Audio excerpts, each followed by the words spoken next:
we delve into the heart of Filipino resilience and the burning desire for freedom.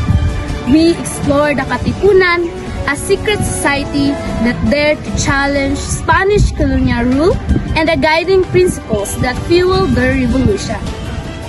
At the core of their movement was the Kartilya ng Katipunan, a document written by Emilio Jacinto. This served as the moral compass for the Katipuneros, outlining the values and ideas they're expected to uphold. It shaped not only their action but also their character as revolutionaries.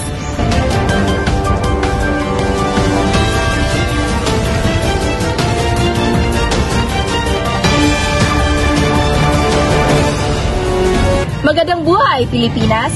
I'm here at Ermita, Manila, Philippines, a place rich in history. The air is thick with the echoes of the past, reminding us of the courage of those who fought for our independence. The Katipunan, or KKK, was more than just a revolutionary group. It was a brotherhood united by a shared dream of a free Philippines. And together with us is Miss Maylene, a historian who has a lot of information about the KKK and the Katipunan. Magandang araw, Miss Maylene. Magandang araw. Tell us about what really is Katipunan and the Kartilya ng Katipunan.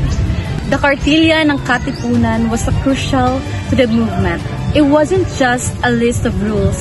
It was a way of life. It emphasized values such as love of country, respect for others, and the importance of honor. These principles define what it meant to be a true Filipino. As we all know, during those times, men and women are not equal. There is a division of power. And for you, or as a historian, what is the most powerful lesson from the Kartilya? As a woman, one of the most powerful lessons was all men and women are equal. The Kartilya rejected the social hierarchy imposed by the Spanish and emphasized the dignity and virtue, not birthright or wealth, defined as person's worth. It also encouraged the pursuit of knowledge and reason, urging Filipinos to think critically rather than blindly follow tradition and colonial view. Indeed, the Kartilya is often described as a moral guide. And how did it influence the behavior of the Katipuneros? It instilled discipline, integrity, and unity. The Katipuneros were expected to live by the values of honesty, courage, and selflessness. They were taught to respect women, protect the oppressed, and dedicate themselves to the greater good. These principles strengthen their resolve and sense of purpose.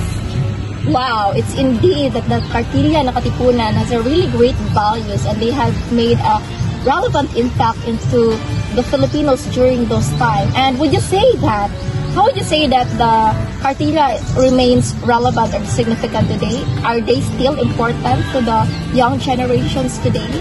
Absolutely.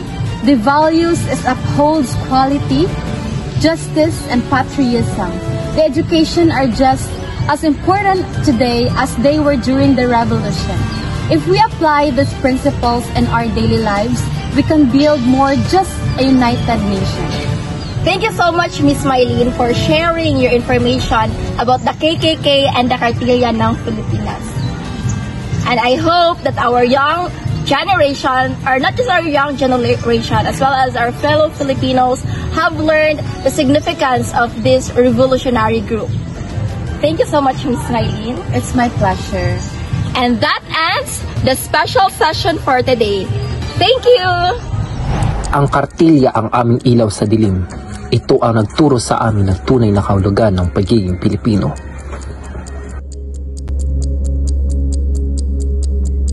Mga kapatid, dumating na ang ating araw ng kalayaan. Hindi na tayo magpapaapi sa mga dayuhan pa. Supremo, ano ang ating gagawin? Punitin ang sedula.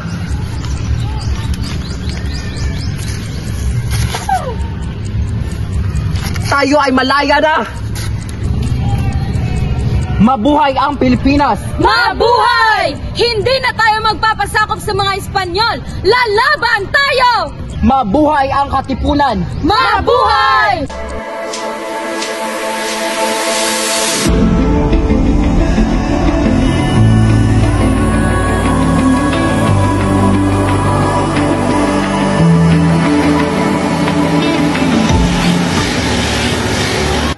Katipunan, guided by the Kartilya ng Katipunan, ignited the flames of revolution. Their bravery and unwavering commitment to their ideals paved the way for our independence. More than a century later, the Kartilya's principle remained relevant. It challenged us to embody the values that should define our nation: honor, equality, patriotism, and justice. It served as a call to action, urging us to be better citizens and to contribute to the better for our society. That concludes our special report on the Katipunan and the Kartilya ng Katipunan. Thank you for joining us. Mabuhay ang Pilipinas!